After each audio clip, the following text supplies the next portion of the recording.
Welcome to the great debate. నేను వెంకటేష్ మేడికొండ. రోజులోనే ఈరోజు కూడా కీలక అంశంపై చర్చించబోతున్నాం. ప్రధానంగా ఆంధ్రప్రదేశ్లో సంక్షేమ పథకాల అమలుపై ఈసీ ఆంక్షలపై వైసీపీ ప్రభుత్వం అభ్యంతరం వ్యక్తం చేస్తుంది. వాంటెడ్గా కావాలనే కూటమి నేతలు చేసిన పన్నాగం వల్ల ఈ విధంగా డీబీటీ ద్వారా ప్రజలకు చేరాల్సిన నిధులు ఆగిపోయాయని వైసీపీ బలంగా చెప్తూ ఉంది.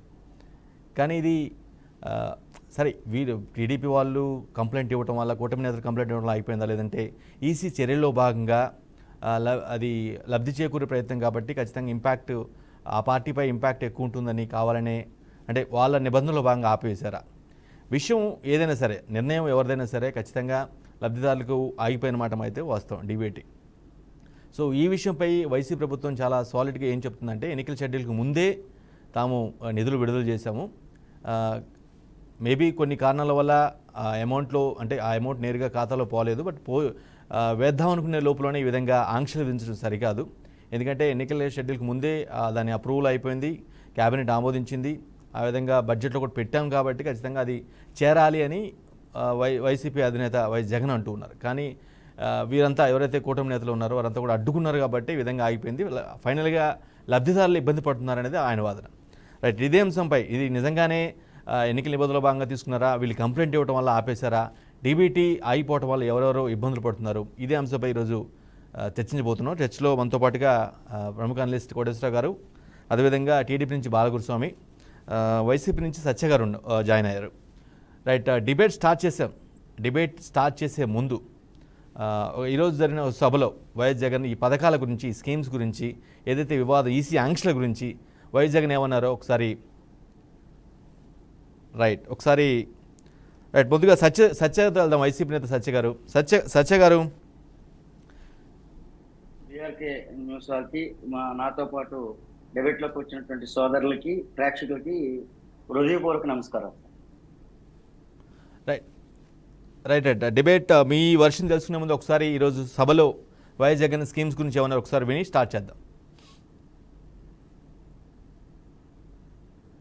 ఏదైతే బటన్లు నొక్కాడో, చివరిలో జగన్ ఏదైతే బటన్లు నొక్కాడో, ఆ బటన్లు నొక్కిన సొమ్ములు కూడా నా అక్క చెల్లెమ్మల కుటుంబాలకు రాకుండా ఢిల్లీ వాళ్ళతో వీళ్ళంతా కుట్రలు చేస్తూ అడ్డుకునే కార్యక్రమం చేస్తా ఉంటే, సాక్షాత్తు మీ జగన్ ఒక ముఖ్యమంత్రిగా ఏకంగా కోర్టుకు వెళ్ళి జరుగుతా ఉన్న అన్యాయాన్ని ప్రశ్నిస్తూ కోర్టులో కేసులు వేసే పరిస్థితి లేకి ప్రజాస్వామ్యం దిగజారిపోయింది అంటే వీళ్ళని ఏమనాలి అని చెప్పి అడుగుతా ఉన్నాను. ఈ సందర్భంగా ఈరోజు మీ జగన్ బటన్లు నొక్కినేటివన్నీ కూడా ఈరోజు ఎన్నికలు వస్తున్నాయని కొత్తగా నొక్కినేటివి కాదు. జగన్ ఈరోజు బటన్లు నొక్కినేటివన్నీ కూడా ఈ 5 సంవత్సరాలలో ప్రతి సంవత్సరం జగన్ బటన్లు నొక్కుతూ ఉన్న స్కీములకే బటన్లు నొక్కాడు జగన్. కొత్తగా వచ్చినటివి కాదు. వీటికి అసెంబ్లీలో బడ్జెట్ ద్వారా ఆమోదం కూడా తెలిపినేటివి. వాళ్ళు అటువంటివి 60 నెలల కథ దేవుడెరుగు 57 నెలలు కాకమునిపే జగన్ను కట్టడి చేయడం కోసం ఢిల్లీతో కుట్రలు పన్ని ఆ బటన్లు నొక్కిన సొమ్మును నా అక్క చెల్లెమ్మల కుటుంబాలకు రాకుండా అడ్డు తగిలే దౌర్భాగ్యపు పరిస్థితిలోకి వీళ్ళంతా దిగజారిపోయారు అని అంటే ఆలోచన చేయమని అడుగుతా ఉన్నా. నేను ప్రతి అక్క చెల్లెమ్మకు చెప్తా ఉన్నాను, వారి కుటుంబ సభ్యులకందరికీ కూడా చెప్తా ఉన్నది ఒకటే, ఇన్ని సంవత్సరాలు, ఇన్ని నెలలు ఏ పథకం ఎప్పుడు ఇస్తుందో, ఏ పథకం ఎప్పుడు వస్తుందో మొట్టమొదటిసారిగా రాష్ట్ర చరిత్రలో ఎప్పుడు జరగని విధంగా బి జగన్ ఏకంగా ఒక క్యాలెండర్ ఇచ్చి ఏ నెలలో ఏ పథకం వస్తుంది అని చెప్పి ఇచ్చిన పాలన ఎప్పుడైనా జరిగింది అని అంటే అది మీ బిడ్డ పాలన కాదా అని అడుగుతా ఉన్నా. మీ బిడ్డగా నేను మాట చెప్తా ఉన్నా, వీళ్ళు ఎవరు అడ్డుకున్నా కూడా మీ బిడ్డ విజయాన్ని ఆ దేవుడు దయ, మీ చల్లని ఆశీస్సులు ఉన్నంత కాలం ఏ ఒక్కడు ఆపలేడు అని మీ బిడ్డ చెప్తా ఉన్నాడు. మళ్ళీ మీ బిడ్డే అధికారంలోకి వస్తాడు. జూన్ 4న అధికారంలోకి వచ్చిన వెంటనే ఒక వారంలోనే ఈ బటన్లన్నీ కూడా క్లియర్ చేస్తాడు మీ బిడ్డ అని చెప్తా ఉన్నాడు.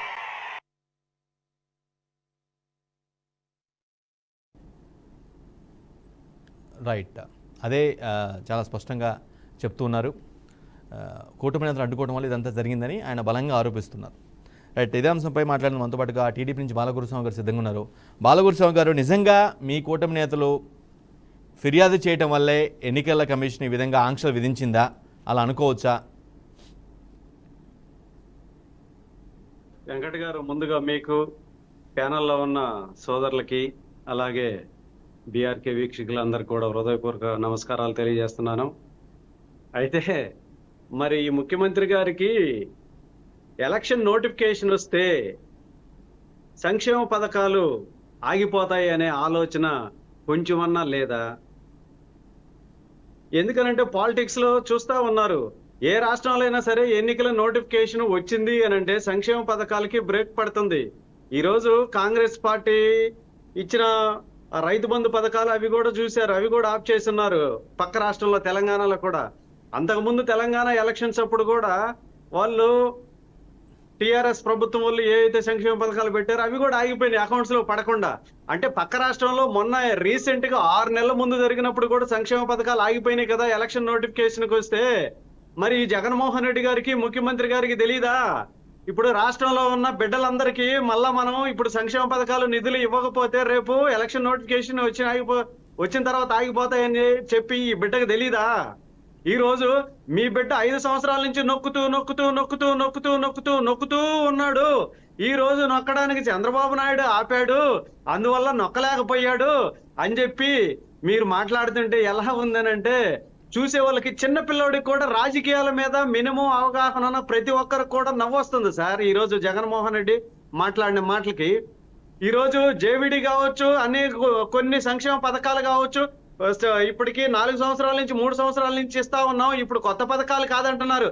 కొత్త పథకాలు అయినా కాకపోయినా కూడా జనాలకి వెళ్ళే, లబ్ధిదారులకి వెళ్ళే ఏవైనా సంక్షేమ పథకాలు అనేది ఎలక్షన్ నోటిఫికేషన్ వస్తే ఆగిపోతాయి కదా. మరి ఈ రోజు రైతులు కావచ్చు, ఎవరైనా సరే ఇబ్బంది పడుతున్నారు, వాళ్ళకి డబ్బులు పోకుండా అని చెప్పి ఈ రోజు అసలు జనాల ముందుకు వచ్చేసి స్వాతి ముత్యంలో కమల్ హాసన్ లాగా భలే యాక్షన్ చేస్తున్నాడు సార్ జగన్మోహన్ రెడ్డి గారు. అందరూ చూస్తున్నారు. 768 కోట్లు రిలీజ్ చేయాలి, దాంట్లో ఇప్పటికి 92-98 కోట్ల మేర రిలీజ్ చేశాము, మిగతా ఆఫ్ చేశారని చెప్పేసి తెలుగుదేశం పార్టీ మీద బురద జల్లేదానికి వీళ్ళ చేతగానితనం, వీళ్ళు ఏదైతే జనాలకు ఇవ్వాలనుకున్నారో అది కరెక్ట్ గా ఇవ్వకుండా ఆపేసి ఈ నెపాన్ని తెలుగుదేశం పార్టీ మీద నెట్టాలని చెప్పేసి, దీన్ని తెలుగుదేశం పార్టీకి ఆపాదించాలని చెప్పి వీళ్ళ ప్రయత్నం. ఇవి జరిగిన తర్వాత ఈ రోజు కోర్టుకి వెళ్ళారు, కొంతమంది సంక్షేమ పథకాలు ఆపేశారు, అవన్నీ కావాలని చెప్పేసి కోర్టుకి వెళ్ళడం కూడా ఈ తాడేపల్లి ప్యాలెస్ లో వీళ్ళు పన్నిన కుట్ర. వీళ్ళు ఏదైతే స్క్రిప్ట్ ప్రకారం ముందుగా రాసుకున్నారో ఆ స్క్రిప్ట్ ప్రకారమే జరుగుతుంది. వీళ్ళు వేరే ఆన్సర్ చేయండి. గురుస్వామి గారు, హానెస్ట్ గా ఆన్సర్ చేయండి. ఈసీ స్వతంత్రంగా తీసుకున్న నిర్ణయం అనుకోవాలా? ఖచ్చితంగా మీ కూటమి నేతలు ఇన్ఫ్లుయెన్స్ వల్ల లేదా ఫిర్యాదు చేయటం వల్ల ఈ ఆంక్షలు వచ్చాయనుకోవాలా? ఆనెస్ట్గా ఆన్సర్ చేయండి. ఇప్పుడు కూటమి నేతలు చేయాల్సిన అవసరం లేదు సార్. ఎక్కడ కూడా కూటమికి కానీ తెలుగుదేశం పార్టీకి కానీ దీంట్లో ఎటువంటి సంబంధం లేదు. ఈరోజు పక్క రాష్ట్రంలో తెలంగాణలో ఆపేశారు. అంతకుముందు సార్వత్రిక ఎలక్షన్స్ అప్పుడు కూడా కేసీఆర్ ఎలక్షన్ వచ్చిన తర్వాత వేయాలని చెప్పేసి ఆ రైతు బంధు పథకం ఏదో వాళ్ళకి 10,000 12,000 వస్తాయని చెప్పి అవి ఎలక్షన్ కు వచ్చిన తర్వాత వేయాలని చెప్పి ట్రై చేశారు. ఆ రోజు బీజేపీకి ఏమన్నా సంబంధం ఉందా? ఆ రోజు ఈడ రాష్ట్రంలో పోటీ పడుతున్న పార్టీలు కాంగ్రెస్ పార్టీ కావచ్చు, టిఆర్ఎస్ వీళ్ళకి లేని సంబంధాన్ని ఈ రోజు మేమేదో బీజేపీతో పొత్తు పెట్టుకున్నామని చెప్పి, ఏదో ఇన్ఫ్లుయెన్స్ వచ్చిందని చెప్పేసి, లేదా మేమేదో కావాలని చేసామని చెప్పడం, తెలుగుదేశం పార్టీ మీద మా మీద బురద చల్లడం అనేది మంచి పద్ధతి కాదు. దీనికి మాకు ఎలాంటి సంబంధం లేదు. ఇది వీళ్ళ స్వయం కృపారాధం. వీళ్ళు ఏదైతే ముందస్తు ఆలోచన ప్రకారం చేశారో ఆ ఆలోచన ప్రకారం వాళ్ళు కరెక్ట్ గా ఎలా చేస్తే ఆగిపోద్దో అలా చేశారు. దీనికి అన్నిటికీ కర్త కర్మ క్రియ Tadepalli palace, Jagan and co. మాత్రం గంటా పదంగా చెప్పగలం, మా పార్టీకి ఎటువంటి సంబంధం లేదు వెంకట గారు. కానీ అఫ్ కోర్స్ మీరు చేయలేదు, మీ కంప్లైంట్ చేయలేదు, మాకు సంబంధం లేదు, ఈసీ స్వయంగానే నిర్ణయం తీసుకుందని మీ వాదన చెప్తున్నారు. కానీ అల్టిమేట్గా ఆంక్షల వల్ల ఏదైతే లబ్ధిదారులు పొందాల్సిన డబ్బులు పొందలేకపోవడం వల్ల ఆ ఫ్రస్ట్రేషన్, ఆవేశం ఖచ్చితంగా మనసులో ఉండిపోయి ఏదైనా ఎన్నికల సమయంలో మీకు వ్యతిరేకంగా ఓటేసే అవకాశం ఉంటుంది కదా. 1% కూడా అవకాశం లేదు వెంకట గారు. ఎందుకనంటే ఇది Jagan and co drama company వాళ్ళు ఆడిన డ్రామా అని చెప్పేసి అందరికి అర్థం అవుతుంది. ఎందుకనంటే ఈ రోజుల్లో ఇప్పుడు సోషల్ మీడియా ప్రపంచం చేతిలోకి వచ్చింది వెంకట గారు. ఈ రోజు ఎవరి చేతిలో పెట్టినా ఫేస్బుక్ లో, ట్విట్టర్ లో, వాట్సాప్ లో అన్ని కూడా ప్రతి ఒక్కటి ఇప్పుడు జరిగిన న్యూస్ విత్ ఇన్ సెకండ్స్ లో బయటకు వస్తుంది ఈ రోజు. అందువల్ల ఎందుకనంటే జనాలు అందరూ కూడా లాస్ట్ కి కుగ్రామాలకు వెళ్ళినా కూడా ఈ రోజు వెంటనే ఏ విషయాలు జరిగినా కూడా టీవీల ద్వారా, ప్రసార మీడియాల ద్వారా, న్యూస్ ఛానల్స్ ద్వారా, అన్నిటి ద్వారా ప్రతి ఒక్కటి ఎమ్మటే జనాలకు చేరిపోతుంది. ఇది జగన్ పన్నిన కుట్ర కాబట్టి ఎవరు కూడా రాష్ట్రంలో ఒక్కరు కూడా నమ్మరంటే నమ్మరు. అందువల్ల తెలుగుదేశం పార్టీకి, కూటమికి ఎలాంటి ఇబ్బంది లేదు, ఎవరు నమ్మరు. వీళ్ళు ఆడిన డ్రామా అని చెప్పేసి ప్రతి ఒక్కరికి తెలిసిపోయింది. అందువల్ల ప్రతి ఒక్కరు కూడా కూటమికి రేపు 13వ తేదీ జై కొట్టి ఓట్లు అయిపోతున్నారు. ఇది తథ్యం సార్. రైట్. వైసీపీ నుంచి సత్య గారు ఉన్నారు. సత్య గారు, మీకు అదే మీకు జనరల్గా టీడీపీ చెప్తున్న వాటి, కూటమి నేతలు చెప్తున్నది ఏంటంటే ఎన్నికలు సమీపిస్తున్న వేళ ఆబ్వియస్గా ఎన్నికల సంఘం కొన్ని డెసిషన్స్ తీసుకుంటుంది, కొన్ని ఆదేశాలు జారీ చేస్తుంది కాబట్టి అది అందులో వాళ్ళ ప్రక్రియలో భాగంగా వాళ్ళు చేశారు. మీకు అంత ముందు జాగ్రత్త, ప్రజల పట్ల అంత కన్సర్న్ ఉంటే ముందుగానే వేసేయచ్చు కదా అనేది టీడీపీ నేతల వాదన. సార్, ఇప్పుడు యాక్చువల్ గా జగన్మోహన్ రెడ్డి గారు గత గవర్నమెంట్ స్టార్ట్ అయినప్పటి కానించి ఇంతవరకు ఒక ప్రాసెస్ ప్రకారంగా మా జగన్మోహన్ రెడ్డి గారు చెప్పేటట్టుగా ఏ డేట్ లో ఎంత రిలీజ్ చేస్తాం, ఎలా రిలీజ్ చేస్తాం అనేది కమిట్మెంట్ మిస్ కాకుండా గత ఎన్నిసార్లు అయితే 172 టైమ్స్ ఎన్ని టైమ్స్ అయితే ఫార్వర్డ్ చేసి సంక్షేమాన్ని ప్రజల వద్దకు నేరుగా పంపించే కార్యక్రమాన్ని ఏదైతే ఉందో అది పర్ఫెక్ట్ గా చేశారు. ఆ సంక్షేమం అనేది ప్రజల వద్దకు డైరెక్ట్ గా డోర్ డెలివరీ అయ్యేటట్టుగా రావడం వల్ల, ఈ వాలంటరీ వ్యవస్థ ద్వారా చేయడం వల్ల చంద్రబాబు నాయుడు గారికి, సార్ ఇక్కడ చంద్రబాబు నాయుడు గారు అన్నాను, కూటమి కాదు, ఫస్ట్ చంద్రబాబు నాయుడు గారికి ఈయనకి ఒకటి అర్థమైంది. ఏం అర్థమైంది అంటే ప్రజల వద్దకు పాలన అనే విధంగా జగన్మోహన్ రెడ్డి వాలంటరీ ప్రజలు డైరెక్ట్ గా వెళ్ళారు. ఈ రోజు ఏమైనా ఎలక్షన్ ముందు జరిగినటువంటి ఈ డిస్ట్రిబ్యూషన్ ఏదైతే ఉందో, ఈ సంక్షేమ పథకాన్ని పంపించే కార్యక్రమం ఏదైతే ఉందో, ఈ కార్యక్రమము వాలంటరీ ద్వారా వెళ్ళినట్లయితే, ఎందుకు అంటే ఈ 50 కుటుంబాలకి సంబంధించి వాళ్ళ ఫ్యామిలీలో నుంచి ఒకరిని తీసుకొచ్చి వాలంటరీగా పెట్టారు కదా. జగన్మోహన్ రెడ్డి గారు ఈ వాలంటరీ సిస్టమ్ ద్వారా వీళ్ళకి డబ్బులు పంపించడం వల్ల ఈ 50 కుటుంబాలు వాళ్ళే కనుక జగన్మోహన్ రెడ్డి గారికి అగైన్ 175 JMR అన్నట్టుగా ఏమైనా అవుతాదనే ఉద్దేశంతో స్టార్టింగ్ ముందు చూపుతోటి చంద్రబాబు నాయుడు గారు భయంతో పొత్తులకు వెళ్ళారు. ఇది పొత్తులకు వెళ్ళిన తర్వాత ఆటోమేటిక్ గా నరేంద్ర మోడీ బీజేపీతో కూటమి, అలాగే పవన్ కళ్యాణ్ గారితో కూటమి, ఇదంతా అయిన తర్వాత ఎప్పుడు వీళ్ళందరికీ కూడా ఎప్పుడు దడపుట్టింది, జేఎంఆర్ జగన్మోహన్ రెడ్డి గారు ఎప్పుడైతే ఈ కార్యక్రమాన్ని చేశారో ఆ కార్యక్రమాన్ని చూసి టెన్షన్ పట్టుకొని జగన్మోహన్ రెడ్డి గారి మీద ఈ దుష్ట చతిష్టంతో ఏకంగా పంజా వేసడం అని జరిగింది. అయితే ఇక్కడ జరిగినటువంటి విషయం ఏంటంటే, ఇప్పుడు సోదరుడు మాట్లాడేటప్పుడు జగన్మోహన్ రెడ్డి గారికి తెలియదా ఎలక్షన్ కోడ్ వస్తే సంక్షేమాలు అనేది పంపించడానికి అవ్వదు, ఏదో విధంగా పంపించాలన్న విషయం జగన్మోహన్ రెడ్డి గారికి తెలియదా, పక్కన కర్ణాటకలో అలాగైంది, తెలంగాణలో ఇలాగైంది, కాంగ్రెస్ పరిస్థితి అలాగైందని చెప్పేసి నిజంగా బాబు ఒక విషయం, మీకు ఎప్పుడు కూడా పక్క రాష్ట్రాలు, పక్క తాలూకా పథకాలు కాపీ కొట్టి, పక్క రాష్ట్రాలతో కాపీ కొట్టుకొని వాళ్ళతో పాటు మీ తాలూకా అధికార దాహంతో, మీ తాలూకా పెత్తందారుల తాలూకా క్యాపబిలిటీని నిరూపించుకొని ఎగైన్ మళ్ళీ లాస్ట్ టైం లాగా చంద్రబాబు నాయుడు గారికి రావడానికి పన్నే కుట్ర ఏదైతే 24 hours ఇదే కుట్రతోటి ఏదైతే ఉన్నారో, దానికన్నా మీరు ఈ తాలూకా కుట్రతోటి ముందెళ్లే కన్నా ప్రజలు ఏంటి, ప్రజల కష్టాలు ఏంటి, ఏ పద్ధతిలో ఉన్నప్పుడైనా వాళ్ళకి ఎలాగ సంక్షేమం వెళ్ళాలి అనుకున్నట్టుగా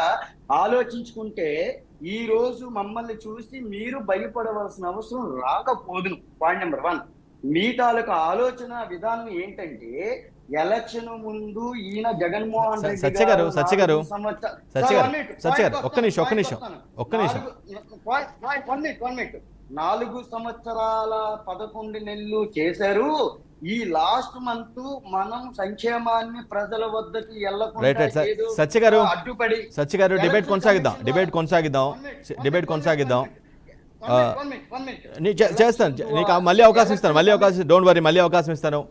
రైట్, ఎన్నికలు సమీపిస్తున్న వేళ ఏపీలో సంక్షేమ పథకాలపై ఈసీ ఆంక్షల నేపథ్యంలో కొంత అధికార విపక్షాల మధ్య మాట్లాడడం కొనసాగుతుంది. రైట్, కోటేశ్వర గారు, ఈ టోటల్ ఎపిసోడ్లో 2 అంశాలు తెరపైకి వస్తున్నాయి. ఒకటేమో కూటమి నేతలు అడ్డుకున్నారు అని అధికార పార్టీ చెప్తూ ఉంది. కానీ ఇంకొక వర్షన్ ఏంటంటే ఎన్నికలు సమీపిస్తున్న వేళ ఆబ్వియస్గా ఈసీ ఇలాంటి నిబంధనలు తీసుకుంటుంది, అవి ఆ మాత్రం మీకు ఐడియా లేదా అని డిఫరెంట్ ఉన్నటువంటి ఒక 2 స్టేట్మెంట్లు అయితే వస్తున్నాయి 2 పక్కల నుంచి. ఈ ఈ ఈ డిఫరెన్సెస్ని మీరు ఏ విధంగా విశ్లేషిస్తారు? తెలంగాణ ఎన్నికల సందర్భంగా హరీష్ రావు చేసినటువంటి వివాదాస్పదమైనటువంటి కామెంట్స్ అంటే ఎన్నికల కమిషన్ రైతు బంధు నిధులను విడుదల చేయడానికి అంగీకరించింది, కానీ దాన్ని ఎక్కడ కూడా ప్రచారానికి వాడుకోవద్దు అని చెప్పేసి చెప్పినటువంటి తెలిసిందే. కానీ దాన్ని హరీష్ రావు గారు దాన్ని ఉల్లంఘించిన కారణంగా వెంటనే దాని మీద తిరిగి ఎన్నికల సంఘం ఆంక్షలు విధించడం అది కూడా తెలిసిందే. ఈ నేపథ్యాన్ని ఏ రాజకీయ పార్టీ కూడా విస్మరించకూడదు. పక్క రాష్ట్రం అనో లేకపోతే ఇంకొక రాష్ట్రం అనో ఇవన్నీ కూడా ఏంటంటే మన వైసీపీ మిత్రుడు చెప్పినటువంటి మాటలు మాత్రమే విన్నాను. అంతకుముందు మాట్లాడినటువంటి వాళ్ళది నేను లేను ఆ సభలో పవర్ కారణంగా. అందువలన అది అర్థం లేనటువంటిది. ఎందుకు అంటే అటువంటి ముందు జాగ్రత్త రాష్ట్ర ప్రభుత్వం తీసుకొని ఉండాల్సింది. అయితే ఇక్కడ ఏంటంటే ఎక్కడ తెలుగుదేశం ఫిర్యాదు చేసినట్లు ఎక్కడ ఇంతవరకు వార్తలు రాలేదు. మరి అటువంటి ఫిర్యాదు చేసినట్టుగా వైసీపీ మిత్రుడు కనుక నిర్ధారించేట్లయితే ఎందుకు ఫిర్యాదు చేసింది అనేటువంటిది మనం విమర్శించవచ్చు, లేకపోతే ఇంకోటి చేయొచ్చు. ఇక్కడ గమనించాల్సినటువంటి అంశం ఏంటంటే పక్కనే ఉన్నటువంటి తెలంగాణలో మొన్నటి వరకు అంటే ఎన్నికల నోటిఫికేషన్ వచ్చేంత వరకు 5 ఎకరాల లోపు వాళ్ళందరికీ కూడా నిధులు జమ చేశారు. ఇప్పుడు తాజాగా నిన్న ఈ 2 రోజుల నుంచి మిగిలినటువంటి వాళ్ళకి కూడా మేము నిధులు ఇస్తున్నాము, 5 ఎకరాలు పైబట్టినటువంటి వాళ్ళకి 2000 కోట్లు నిధులు ఇస్తున్నామని చెప్పేసి రాష్ట్ర ప్రభుత్వము రేవంత్ రెడ్డి గారు కూడా చెప్పినటువంటిది. దాన్ని మరి అభ్యంతరంగా ఎందుకని ఎన్నికల కమిషన్ తీసుకోలేదు అనేటువంటిది ప్రశ్న. ఎందుకు అంటే అది కూడా ఒక విధంగా చెప్పాలంటే ఎన్నికల ప్రచారంలో భాగంగానే దాన్ని కూడా పరిగణించవచ్చు. అలాంటి ప్రకటన నిజానికి చేయాల్సినటువంటి అవసరం లేదు. సైలెంట్ గా నిధులు విడుదల చేయడం అనేటువంటిది గతంలో అకార్డింగ్ టు ఎలక్షన్ కమిషన్ ఇచ్చినటువంటి మార్గదర్శకాల ప్రకారం. మరి ఇప్పుడు ఆంధ్రప్రదేశ్ లో రాష్ట్ర ప్రభుత్వము మరి ఎప్పుడో ఇవ్వాల్సినటువంటి సాయాన్ని ఇప్పుడు దాకా ఎందుకు ఇవ్వలేదు అంటే నిధులు లేక ఇవ్వలేదా, లేకపోతే ఎన్నికలకు ముందు దాన్ని విడుదల చేసి దాన్ని కూడా ఒక ప్రచారాస్త్రంగా చేసుకోవడానికి ఈ విధంగా ఉంచుకున్నదా అనేటువంటి ప్రశ్న. ఏమైనప్పటికీ ఎన్నికల కమిషన్ ఏ విధంగా జోక్యం చేసుకుంది అనేటువంటి ఇప్పటికీ క్లారిటీ ఉన్నట్టు నాకైతే అనిపించట్లేదు. చేసుకునేటువంటి అవకాశం లేదు. ఎందుకు అంటే ఏ రాష్ట్ర ప్రభుత్వం ఏమిస్తుంది అనేటువంటిది ఎన్నికల సంఘం రోజువారీ పరిశీలిస్తుందని నేనైతే అనుకోవట్లేదు. అందువలన ఎవరో ఒకళ్ళు డెఫినెట్ గా కంప్లైంట్ చేసి ఉంటారు. అవి ఎవరు చేశారు? వ్యక్తిగతమైనటువంటి హోదాలో ఎవరైనా చేశారా, వాళ్ళు ఏ పార్టీకి చెందినటువంటి వాళ్ళు, లేదా పార్టీ తరఫున ఎవరైనా అభ్యంతరం పెట్టారా అనేటువంటిది తేలాలి అనేది కూడా నా అభిప్రాయం. కానీ కోటేశ్వర గారు, లబ్ధిదారులు ఎవరైతే ఉన్నారో ఇయర్లీ వరుసగా 4-5 సంవత్సరాలుగా మేము చేస్తూ ఉన్నాం కాబట్టి వాళ్ళు దానికి అలవాటు పడి ఉంటారు. ఆ లబ్ధిదారులు వెయిట్ చేస్తూ ఉంటారు. వెయిట్ చేస్తున్న వ్యక్తులకి సదరు నిధులు పడకపోతే కొంత ఫ్రస్ట్రేట్ అయ్యి ఖచ్చితంగా కొంత డెసిషన్ తీసుకునే అవకాశం ఉంటుందేమో. అంటే విపక్ష వ్యతిరేక డెసిషన్ ఏమన్నా అలాంటివి ఏమన్నా? అది కేవలం ఈ కారణంగానే అని చెప్పుకోక్కర్లేదు. ఎందుకంటే నిధులు పొందినటువంటి వాళ్ళు కూడా వ్యతిరేకమైనటువంటి నిర్ణయం తీసుకోవచ్చు కదా. ఇప్పుడు తెలంగాణలో సంక్షేమ పథకాలన్నీ కూడా మరి అక్కడ ఉన్నటువంటి అంతకుముందు బీఆర్ఎస్ పరిపాలకులు ఇచ్చారు, సరిగానే ఇచ్చారు. కానీ మరి ఆ పాజిటివ్నెస్ ఏమీ లేదుగా. అందుకని జనం యొక్క తీర్పు అనేటువంటిది ఒక్క సంక్షేమ పథకాలు ఇచ్చారా లేదా, సకాలంలో ఇచ్చారా లేదా అనేటువంటిదే కాదు, అనేక అంశాల ప్రాతిపదికన. ఎందుకంటే 5 సంవత్సరాలకు ఒకసారి జరిగేటువంటి ఎన్నికలు కనుక ఈ 5 ఏళ్లలో అధికారంలో ఉన్నటువంటి పార్టీ ఏం చేసింది, దాని తీరుతెన్నులు ఏమిటి అనేటువంటిది బేరీజ్ వేసుకోవడంతో పాటు ప్రతిపక్షాలుగా ఉన్నటువంటి వాళ్ళు ఏం చెప్తున్నారు, వాళ్ళని ఎన్నుకుంటే మనకేం వస్తుంది అనేటువంటి ఆలోచన కూడా జనం చేస్తారు. 5 సంవత్సరాల క్రితం ఆంధ్రప్రదేశ్ లో జరిగింది అదే. చంద్రబాబు నాయుడు గారు కూడా సంక్షేమ పథకాలు ఇచ్చారు, ఆయన కూడా ఇవ్వలేదని ఎవరు అంటలేదు. కానీ అంతకంటే ఎక్కువ ఇస్తామని చెప్పేసి జగన్మోహన్ రెడ్డి గారు రంగంలోకి వచ్చారు కనుక ఎక్కువ ఇచ్చేవాళ్ళే చూస్తారు. ఎందుకంటే ఇవాళ మొత్తం అధికారంలో ఉన్నటువంటి జనానికి కావాల్సింది ఏంటి? మాకు ఉద్యోగం లేదు, ఉపాధి లేదు, లేదా దరిద్రం పోలేదు, అందుకని సంక్షేమ పథకాలు ఎవరు ఎక్కువ ఇస్తే వాళ్ళకి అనేటువంటి ధోరణి వచ్చేసింది 2 తెలుగు రాష్ట్రాల్లో కూడా. ఈ నేపథ్యంలో చూసినప్పుడు జనానికి ఎవరు ఎక్కువ ఇస్తే వాళ్ళ వైపు అయినటువంటి వాళ్ళు కూడా ఉంటారు. 5 ఏళ్ళు జగన్ గారి దగ్గర నుంచి మేటినప్పుడు ద్వారా లబ్ధి పొందినటువంటి వాళ్ళు కూడా రేపు 3 పార్టీల కూటమి వస్తే ఇంకా ఎక్కువ ఇస్తారేమో అనేటువంటి ఆశ ఉండటం సహజం. ఎందుకు అంటే ఒకసారి వాగ్దానం చేసిన తర్వాత అది కనుక ఇవ్వకపోయేట్లయితే ఆ పార్టీ లేదా ఆ ప్రభుత్వం ఎలాంటి విమర్శలు ఎదుర్కోవాల్సి వస్తుందో మనం పక్కనే ఉన్నటువంటి కాంగ్రెస్, తెలంగాణలో ఉన్నటువంటి కాంగ్రెస్ పాలనని చూస్తాం. అందుకని ఇవన్నీ చూసినప్పుడు జనంలో ఆలోచిస్తారు. అందుకని దాని వల్లనే ఎఫెక్ట్ అవుతుందని అనుకోక్కర్లేదు. డిఫరెంట్ రీజన్స్ తోటి ఎఫెక్ట్ కావచ్చు. రైట్. సత్య గారు, వాలంటీర్ వ్యవస్థ సేవలు ఆగిపోవటానికి కానీ, డీబీటీ పథకాలు చేరకుండా స్టాప్ అవడానికి కానీ మరి బలంగా కూటమి నేతలని చెప్తున్నారు కానీ పలానా వ్యక్తి ఫిర్యాదు చేసినట్టు లేదు. ఏదో ఒక వ్యక్తికి మరో పార్టీకి దగ్గరగా ఉన్నారని చెప్పి ఒక వ్యక్తికి ఆపాదిస్తున్నారు తప్పించి వీళ్ళు నేరుగా వెళ్ళి అడ్డుకున్న పరిస్థితులు, దాన్ని సంబంధించిన కంప్లైంట్ దారుడు కానీ లేదంటే సాక్ష్యాలు కానీ ఏమి కూడా చెప్పలేదు. జస్ట్ నోటి మాట అనేస్తున్నారు. ఇది జనం నమ్ముతారంటారా? మరి ఈ పెద్ద ఆయన కోటేశ్వరరావు బాబాయ్ గారు చాలా చక్కగా వివరించారు. ఎందుకంటే 4 సంవత్సరాల 9 నెలలు 8 నెలలు సంక్షేమం ఇచ్చినా సరే కొన్ని పార్టీలు రాలేదు, ఒక సంక్షేమాన్ని నమ్ముకోనే కాదు అని చెప్పేసి అని కోటేశ్వరరావు బాబాయ్ గారు చాలా కరెక్ట్గా, ఆయన విశ్లేషకులు అన్నందుకు చాలా కరెక్ట్గా చెప్పారు. కానీ ఇక్కడ జరుగుతుంది ఏంటంటే లాస్ట్ వాలంటరీ వ్యవస్థ ద్వారా వెళ్ళకూడదు, వాలంటరీ వ్యవస్థతో పని చేయకూడదు అని చెప్పేసి అనేటువంటి ఉద్దేశంతో టీడీపీ వాళ్ళు అపోజిషన్ కూటమి ఏదైతే ఉందో అది కూటమి వాళ్ళు ఈసీకి వెళ్ళడం కరెక్ట్ కాదా నేను అడుగుతున్నాను. అది కంప్లైంట్ కరెక్ట్ కాదా నేను అడుగుతున్నాను. Point number 1. పాయింట్ నెంబర్ 2 ఏంటంటే ఈయన ఎవరైతే చంద్రబాబు నాయుడు గారు ఉన్నారో ఈయన జనాలతోటి ఇప్పుడు మనకు ఒక సామెత ఉందండి, చివరి వరకు వడ్డించి కడుపు నిండా వడ్డించి లాస్ట్ ని లేచిపోయే ముందు ఒక మెతుకు గాని చాలకపోతే ఇది ఏమీ పెట్టలేదు అన్న విధానాన్ని క్రియేట్ చేస్తే ఆటోమేటిక్ గా జగన్ గవర్నమెంట్ మీద అసమ్మతి వస్తుందనే ఉద్దేశంతో ప్రతిసారి ఏ యాడ్లో కానీ మాట్లాడినా, ఏ మీటింగ్లో మాట్లాడినా అదే చెప్పుకుంటూ కూటమి అనేది రావడం జరుగుతుంది. అయితే ఈ సీఎం రమేష్ గారు వీళ్ళందరూ ఈసీకి పెట్టడం, వాలంటరీ వ్యవస్థ వద్దు, ఎలక్షన్ దెబ్బతింటాది అని చెప్పేసి అని ఆదుకున్నటువంటి సవ్యంగా ఈ డిస్ట్రిబ్యూషన్ అనేది సవ్యంగా జరిగినటువంటిది ఎవరైతే పుల్లపెట్టి వద్దన్నారనేది జనాలకి తెలుసు. At the same time educated persons కూడా తెలుసు. అయితే ఇక్కడ జరిగినటువంటి విషయం ఏంటంటే చంద్రబాబు నాయుడు గారు కానీ కూటమి కానీ ఆలోచన విధానం ఎక్కడ కోల్పోయారు అంటే ఈ భయంతో ఒకవేళ మనం ఇది డైరెక్ట్ గా పెన్షన్ అనేది కానీ లేకపోతే ఈ సంక్షేమ పథకాలని కానీ 4 సంవత్సరాల 11 నెలలు సత్య గారు భయం ఎవరికి పట్టుకుంది? మీరు పదే భయం అంటూ ఉన్నారు. భయం ఎవరికి పట్టుకుంది? ఒక వ్యక్తిని చూసి ముగ్గురు భయపడతారా? ముగ్గురు వ్యక్తులను చూసి ఒక వ్యక్తి భయపడతారా? సార్ 100% ఒక వ్యక్తిని చూసి భయపడటం వల్ల ముగ్గురు ఒకటయ్యారు సార్. సరే, ఒకటైన తర్వాత అడుగుతున్నా, ఒకటైన తర్వాత ఎవరు భయపడే అవకాశం ఉంటుంది? ఆబ్వియస్ గా ఒకటైన తర్వాత కూడా జగన్మోహన్ రెడ్డి గారు భయపడటం లేకపోవడం వల్ల ఇంకా వీళ్ళకి టెన్షన్ స్టార్ట్ అయ్యింది. అది ఆ టెన్షన్ వల్ల ఏం జరిగిందంటే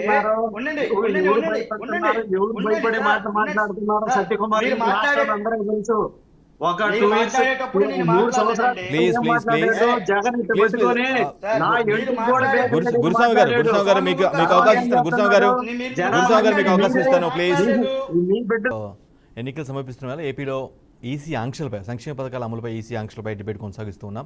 రైట్, ముందుగా మరోసారి రిక్వెస్ట్ చేస్తున్నాను గెస్టులకి 1 by 1 కౌంటర్ ఇవ్వండి.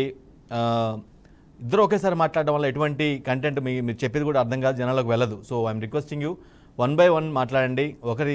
ఒక పాయింట్ మీద అభ్యర్థి నెక్స్ట్ మీకు అవకాశం ఇచ్చినప్పుడు మాట్లాడండి. రైట్, బాలగురుస్వామి గారు, భయం కూటమికే పట్టుకుందనేది వైసీపీ నేత వాదన. నిజానికి ముగ్గురు కలిసి ఉన్న మీకు భయపడాల్సిన అవసరం ఉందా? అందుకే ఇటువంటి అబ్స్టకిల్స్ క్రియేట్ చేస్తున్నారా? వాళ్ళు ఫేక్ ప్రచారం చేయడంలో అందివేసిన చెయ్యి వైసీపీ పార్టీ అనుకో. వాళ్ళు 3 సంవత్సరాల క్రితం జగన్మోహన్ రెడ్డి ఏం మాట్లాడాడు నంద్యాల సభలో, ఇలా పెట్టి నా వెంట్రుకు కూడా పీకలేరని చెప్పి మాట్లాడాడు. తర్వాత ఏం చెప్పాడు, నాకు మీరే మీ బిడ్డను మీరే చూడాలి, మీరే కాపాడాలని మాట్లాడాడు. రాష్ట్ర ప్రజలే నాకు దేవుళ్ళు అని చెప్పి మళ్ళీ మాట్లాడాడు. నువ్వు ఆగోయా, మధ్యలో ఆగో. నువ్వు ఇందా మాట్లాడావు కదా, మధ్యలో ఎందుకు మాట్లాడుతున్నావు?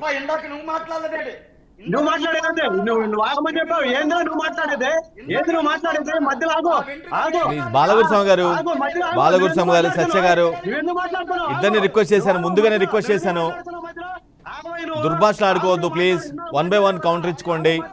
ఒకేసారి మాట్లాడడం వల్ల దుర్భాషల వల్ల ఎటువంటి ప్రయోజనం ఉండదు ప్లీజ్.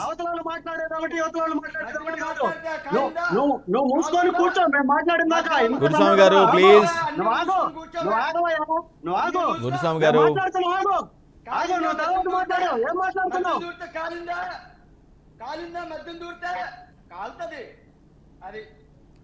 అందరు కాలుతుంది, అందరు కాలుతుంది.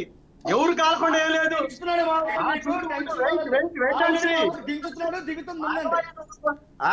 Please please make your point. Guruswami గారు మాట్లాడండి ప్లీజ్. ఆగో.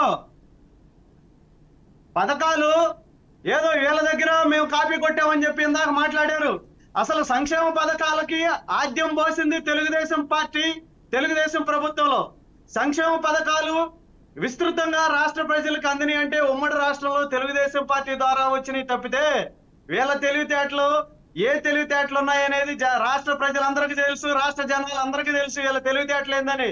ఎందుకనంటే ఎలా దోచుకోవాలి, ఎలా దాచుకోవాలి అనే దాంట్లో వీళ్ళ తెలివితేటలు ఉంటాయి. సంక్షేమ పథకాలు వీళ్ళ దగ్గర నేర్చుకోవాల్సిన అవసరం లేదు. పోతే ఇంకా కుట్రలు కుతంత్రాలు అని చెప్పి మాట్లాడాడు. ఎవరు కుట్రలు ఎవరు కుతంత్రాలు చేశారు? 40 సంవత్సరాల నుంచి హిస్టరీలో చూస్తే ఎన్నిసార్లు కుట్ర చేశాడు, ఏం చేశాడు అనేది మీకు తెలిస్తే ఒకసారి చెప్పాలని చెప్పి మళ్ళా కోరుకుంటున్నాం. సంక్షేమ పథకాలు అని చెప్పి మాట్లాడుతున్నారు. వీళ్ళు అధికారంలోకి వచ్చిన తర్వాత 56 కార్పొరేషన్లు ఏర్పాటు చేసి ₹1 సిల్లి గవ్వ కూడా ఇవ్వలేదు. సంక్షేమ పథకాల గురించి మళ్ళా వీళ్ళు మాట్లాడుతున్నారు. జనరల్ గా వచ్చే నవరత్నాలు అని చెప్పి నకిలీ రత్నాలు ఇచ్చారు తప్పితే వీళ్ళు సంక్షేమ పథకాలు ఏ కార్పొరేషన్ ద్వారా కావచ్చు, ఎస్సీ సప్లాన్ నిధులు కావచ్చు, బీసీ సప్లాన్ నిధులు కావచ్చు, ₹1,000 కోట్ల ఎటుపోయినాయో కూడా తెలియదు. మరి అది ఈయనకి తెలుసో లేదో ఈ డిబేట్ లోకి వచ్చిన ఆయనకి ఒక్కసారి ఆలోచించండి. సంక్షేమ పథకాలు అని చెప్పి మాట్లాడే అర్హత లేదు వీళ్ళు. ఎందుకనంటే ఏ కార్పొరేషన్ కావచ్చు, సప్లాన్ నిధులు కావచ్చు, ఎటువంటి కూడా ఇవ్వలేదు. వీళ్ళు సంక్షేమ పథకాలు జనరల్ గా ఇచ్చే నవరత్నాలు తప్ప ఇంకేం. గురుస్వామి గారు చిన్న అబ్జెక్షన్. గురుస్వామి గారు చిన్న పాయింట్. అసలు వాలంటీర్స్ ని ఎవరు పెట్టారు? మీరు పెట్టారు. విజయసాయి రెడ్డి కూడా అధికారంలోకి వచ్చిన తర్వాత మాట్లాడారు. మొన్న కూడా దొంగడు శ్రీనివాసరావు కూడా టెక్కల్లో మాట్లాడాడు. వాలంటీర్లు 5వ తేదీ లోపల ఎవరైతే రిజైన్ చేస్తారో వాళ్ళందరికీ మళ్ళా మనం అధికారంలోకి వచ్చిన తర్వాత ఉంటారు, లేకపోతే లేదని చెప్పేసి బెదిరించి మాట్లాడుతున్నారు. ఎందుకనంటే వాలంటీర్ వ్యవస్థను అడ్డం పెట్టుకొని మీరు లబ్ధి పొందాలని చూస్తున్నారు. రాష్ట్ర జనాలకి వాలంటీర్స్ కి మొత్తానికి అర్థం అయిపోయింది. అందువల్ల ఎందుకనంటే భయం భయం భయం అని మాట్లాడుతున్నారు. అసలు భయం అనేది టీడీపీ బ్లడ్ లోనే లేదు. దాని గురించి భయపడాల్సిన బాలగురుస్వామి గారు ఒక పాయింట్ గురుస్వామి గారు ఒక పాయింట్. పదే ప్రభుత్వం చెప్తుంది, పర్టికులర్గా ప్రభుత్వం లీడ్ చేసిన వైఎస్ జగన్ ముఖ్యమంత్రి చెప్తుంది ఏంటంటే 2,70,000 కోట్ల రూపాయలు నేరుగా నగదు ఖాతాలోకి వెళ్ళిపోయింది. అదైతే అబద్ధం కాదేమో, ఎందుకంటే మనకి ఆ లెక్కల కౌంట్స్ కనిపిస్తూ ఉంటాయి కదా. మీరేమో అసలు ఏం చేయలేదు, ఏం పంపించలేదు అనే వాదన మీరు చెప్తూ ఉన్నారు. 2,70,000 కోట్లు నగదులు పోయిందా లేదా నేరుగా ఖాతాల్లోకి, లబ్ధిదారుల ఖాతాలోకి? 2,70,000 కోట్లు మీరు చెప్పినట్టు పోయినాయి. ఈ రోజు వీళ్ళు అధికారంలోకి వచ్చిన తర్వాత రాష్ట్రంలో సుమారు 17 నుంచి 18 లక్షల రేషన్ కార్డులు తీసేశారు. ఈ రోజు 4 వీలర్స్ ఉన్నాయని చెప్పేసి కొంతమంది ఎందుకంటే ట్యాక్స్ కట్టాల్సి వస్తుందని చెప్పి వైట్ బోర్డు మీద ఈ రోజు చాలా మంది ట్రావెల్స్ కార్లు తిప్పుకుంటున్నారు. కార్లు ఉన్న వాళ్ళందరికీ పోయినాయి. ఈ రోజు కరెంటు బిల్లు అడ్డం పెట్టారు. ఈ రోజు ఎందుకనంటే చాలా మంది మేజర్ గా టౌన్ లో చూసామంటే మిడిల్ క్లాస్ అండ్ ఎబోవోలలో దాదాపు 95% ఈ రోజు ఏసీలు ఉన్నాయి. మినిమం 3,000 రూపాయల బిల్లు వస్తుంది. 3,000 రూపాయల బిల్లు వస్తే వీళ్ళు కరెంటు బిల్లు అడ్డం పెట్టి సంక్షేమ పథకాలు పోగొట్టారు. 1000 చదరపు అడుగులు ఇల్లు ఉంటే సంక్షేమ పథకాలు రావని చెప్పి సంక్షేమ పథకాలన్నీ కోసేశారు. ఈ రోజు 1000 చదరపు అడుగులు ఇల్లు లేని వాళ్ళు ఎవరుంటారు చెప్పండి? ఎవరు మరీ చిన్న వాళ్ళు తప్ప. మినిమం అంటే ఉంటాయి కదా, వీళ్ళకి మాత్రం 9 ప్యాలెస్లు ఉండాలా, ఎకరాల్లో ప్యాలెస్లు ఉండాలి వీళ్ళకి మాత్రం. అంటే 1000 చదరపు అడుగులు అంటే ఎంత ఇల్లు వస్తుంది? 1000 చదరపు అడుగులు ఉంటే ఈ రోజు 2 పోర్షన్లు ఇల్లు అన్నదమ్ములు కలిపి కట్టుకుంటారు. 2 పోర్షన్లు ఇల్లు అన్నదమ్ములు ఇద్దరు కలిపి కట్టుకుంటే సుమారు 500 1000 వస్తాయి. 1000 చదరపు అడుగులు ఉన్నాయని చెప్పేసి వీళ్ళు అన్ని కట్ చేశారు. రేషన్ కార్డు కట్ చేశారు. రేషన్ కార్డు కట్ చేయడం వల్ల సంక్షేమ పథకాలు అన్ని కూడా సంకరాగిపోయినాయి. ఈ రోజు గ్యాస్ ధరలు ఎన్నిసార్లు పెరిగినాయి, ఈ రోజు పెట్రోల్ ధరలు ఎన్నిసార్లు పెరిగినాయి, ఈ రోజు నిత్యావసర వస్తువులు ఎక్కడ చూసినా కూడా ఎన్ని రెట్లు పెరిగినాయి. మనం ఒకసారి కానీ చూసామనంటే పామాయిల్ ప్యాకెట్ 70-80 రూపాయలు ఉంది, ఈ రోజు 150 రూపాయలకి వెళ్ళిపోయింది. పప్పులు ఉప్పులు అన్ని ఏది చూసినా కూడా కొనబోతే కొరువు అయిపోయింది, తినబోతే అడివి అయిపోయింది అన్న సామెత అయిపోయింది ఈ రోజు. ఎందుకనంటే ఈ రోజు 2,70,000 కోట్లు వేశారని చెప్తున్నారు. అవి ఎన్ని పథకాలకు వేశారు, ఎలా వేశారని జనాలందరూ కూడా పూర్తిగా ఎన్నికలు సమీపిస్తున్న వేళ ఇటువంటి పరిణామాలు జరుగుతున్న పరిణామాలన్నింటినీ కూడా జనాలు అంచనా వేసి ఓటు వేస్తారా లేదా అనే విషయాన్ని కోటేశ్వరరావు గారి ద్వారా తెలుసుకుందాం. ఏపీలో సంక్షేమ పథకాల అమలుపై ఈసీ ఆంక్షలు తర్వాత జరిగిన పరిణామాలపై డిబేట్ కొనసాగిస్తున్నాం.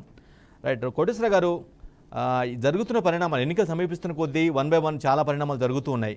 ఈ పరిణామాలు ఒకరేమో కావాలని ఆపారని ఒకరు చెప్తూ ఉంటే మాకేం సంబంధం లేదు, అది ఎన్నికల నిబంధన ప్రాసెస్ అని చెప్తూ ఉంది.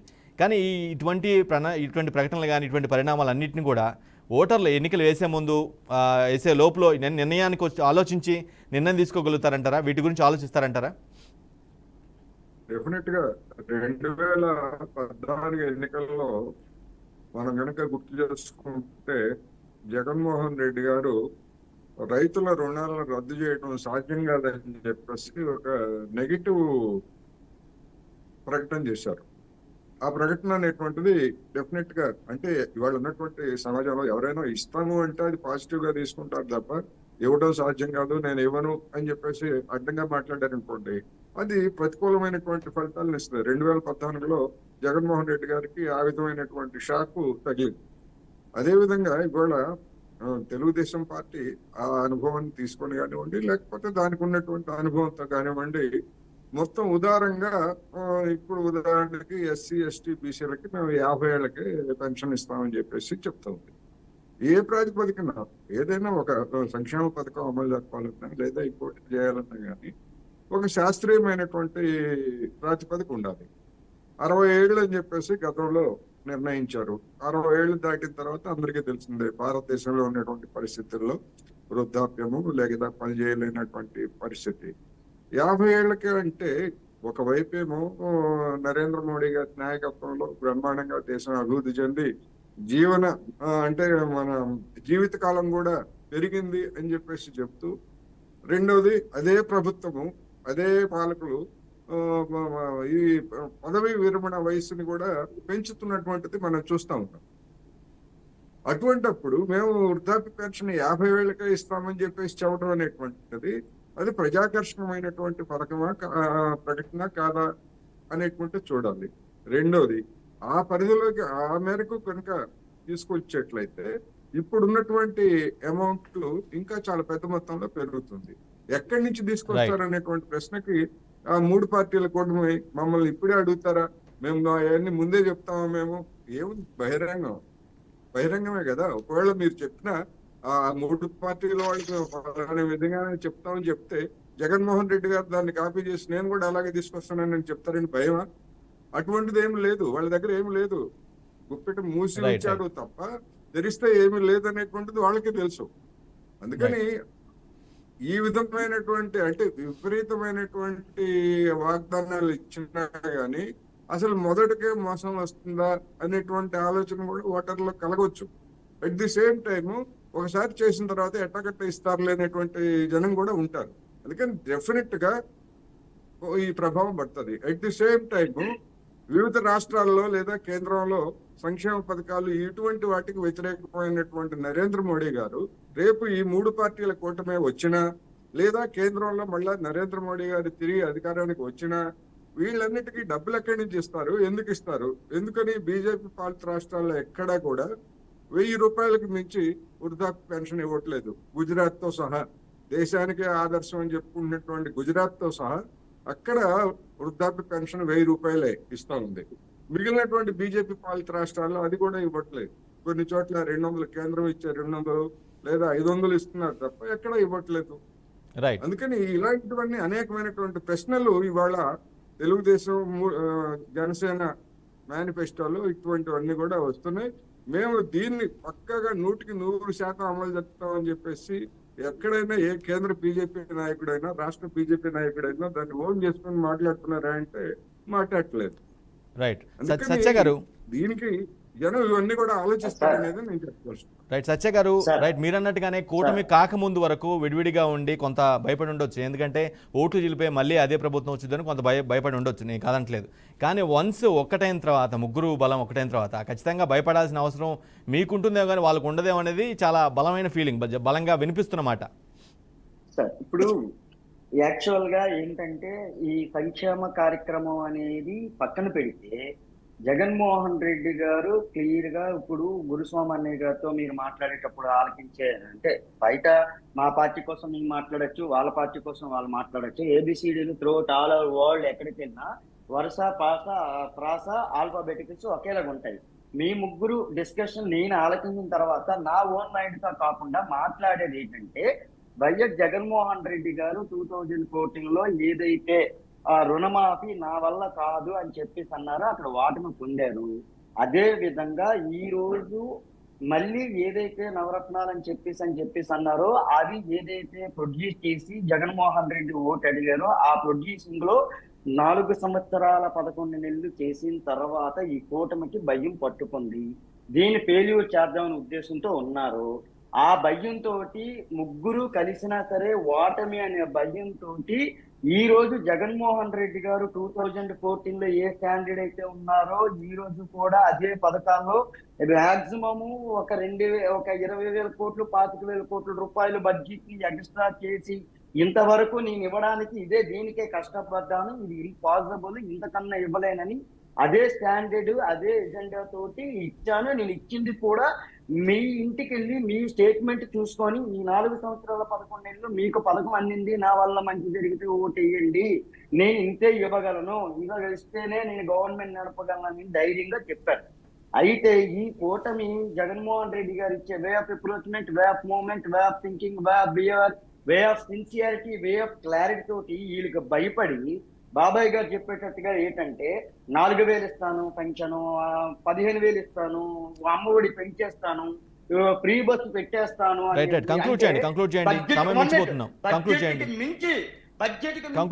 కమిట్మెంట్ ఇస్తున్నారు. అంటే ఇక్కడ ఎవరు భయపడినట్టుగా గురుస్వామి గారు నిజంగా గురుస్వామి గారు నిజంగా భయపడిపోవటం వల్లే అంత పెద్ద హామీలు ఇచ్చారా బాగా? ఎందుకంటే గతంలో పోల్చుకుంటే కూడా ఎక్కువ హామీలు ఇచ్చినట్టుగా అర్థమవుతుంది మేనిఫెస్టోలో. నిజంగా అవి ఫిజిబిలిటీ ఉందా? ఇవన్నీ కూడా అమలు చేయడానికి సఫిషియెంట్ గా ఫండ్స్ కానీ వస్తాయని అనుకుంటున్నారా మీరు? బాలగురుస్వామి గారు ఖచ్చితంగా చేస్తారు సార్, ఖచ్చితంగా చేస్తారు. ఎందుకనంటే దాని గురించి భయపడాల్సిన అవసరం, ఆలోచించాల్సిన అవసరం లేదు. ఎందుకనంటే పక్క రాష్ట్రాల్లో 60 సంవత్సరాలకు పెన్షన్ ఉంది, ఇప్పుడు 50 సంవత్సరాలకు పెన్షన్ అని చెప్పారని చెప్పి కోటేశ్వరరావు గారు చెప్తున్నారు. 2017-17లో ఒక్క నిమిషం తమ్ముడు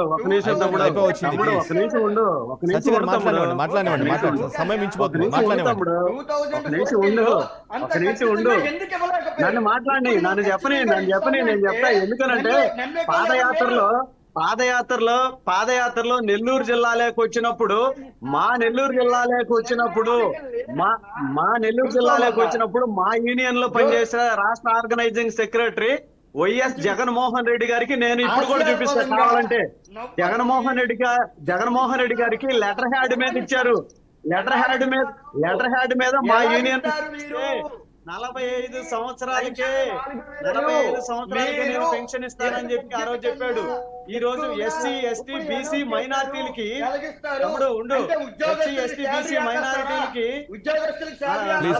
ఒకేసారి మాట్లాడదు ప్లీజ్.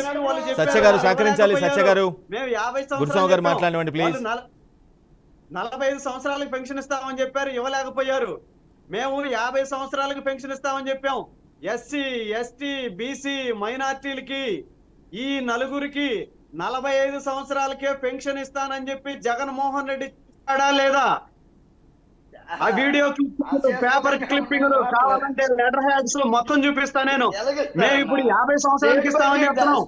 మేము ఇప్పుడు 50 సంవత్సరాలకి ఇప్పిస్తామని చెప్పాం. జగన్మోహన్ రెడ్డి గారు మాట తప్పరు మెట్ట చెప్పారంటారు కదా. Right. ఇది ఒకసారి తెలుసుకోండి తమ్ముడు, మీరు ఇది ఒకసారి తెలుసుకోండి, ఇది ఒకసారి తెలుసుకోండి. రైట్ ఎందుకంటే సమయం మించిపోతుంది, ఎంప్లాయ్మెంట్ క్లోజ్ చేస్తున్నాం. సంవత్సరాలు thank you all of you. అయిపోతుంది. థ్యాంక్ యూ కోటేశ్వరరావు గారు, థ్యాంక్ యూ గురుస్వామి గారు, థ్యాంక్ యూ సత్య గారు, thank you very much. Right, ఇది వాటి గ్రేట్ డిబేట్. ఆఫ్ కోర్స్ ఎన్నికల నిబంధన తీసుకున్న చర్యలు ఖచ్చితంగా అన్ని రాష్ట్రాల్లో ఎన్నికలు సమీపిస్తున్న వల్ల కొంచెం ట్రాన్స్పరెంట్గా ఎన్నికలు జరగాలి కాబట్టి కొన్ని నిబంధనల్ని అంటే ప్రభుత్వం ఇచ్చేటువంటి ఏదైతే ఉంటే బెనిఫిట్స్ ఏవైతుంటో వాటిని ఎన్నికల ముందు ఇస్తే కొంత ప్రభావం ఉంటుంది కాబట్టి ఆ నేపథ్యంలో ఎన్నికల సంఘం కొన్ని డెసిషన్స్ తీసుకుంటుంది, వాటిని ఆదేశాలుగా వాటిని ఫాలో అవ్వాల్సిన అవసరం ఉంటుంది. బట్ ఇవి వాంటెడ్గా చేశారా లేదంటే ఇన్ఫ్లుయెన్స్ వల్ల జరిగిందా లేదా అనేది మాత్రం ఇంట్రెస్టింగ్ ఆస్పెక్ట్. రైట్, ఇది వాళ్ళ ది గ్రేట్ డిబేట్. మరో డిబేట్లో మళ్ళీ కలుద్దాం. అప్పుడు చూస్తూనే ఉండండి the great BRK news Telugu సత్తా.